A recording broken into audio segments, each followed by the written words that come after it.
Europe میں depression کے ایک مریض کو جب پہلی ملاقات کے بعد ماہر نفسیات نے یہ مشورہ دیا کہ وہ شہر کا مشہور سٹینڈ اپ کامیڈین شو جا کر دیکھے، وہ چلا گیا لیکن اس کے بعد کبھی لوٹ کر نہیں آیا۔ تحقیق کرنے سے پتہ چلا کہ اس مریض نے خودکشی کر لی تھی اور شہر کا مشہور سٹینڈ اپ کامیڈین شو بند ہو چکا تھا، کیونکہ ماہر نفسیات اس حقیقت سے بے خبر تھا کہ وہ کامیڈین ہی مریض بن کر اس کے پاس آیا تھا۔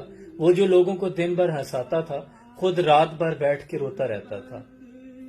شاعر کہتا ہے شگفتہ لوگ بھی ٹوٹے ہوئے ہوتے ہیں اندر سے، بہت روتے ہیں وہ لوگ جن کو لطیفے یاد رہتے ہیں۔ ڈپریشن در حقیقت ہے کیا؟ یہ مایوسی کا نام ہے۔ بہت سے ایسے کام، ہمارے ایسے معاملات ہیں جو ہم خود حل نہیں کر سکتے، تو پھر وہ ہمارے لیے مایوسی کا سبب بنتے ہیں۔ اگر ہم اس بات پہ شکر گزار ہو جائیں کہ اللہ مسبب الاسباب ہے، وہی معاملات کو حل کرے گا، اور ہم اپنے معاملات اللہ کے سپرد کر دیں، تو کبھی مایوسی نہ ہو۔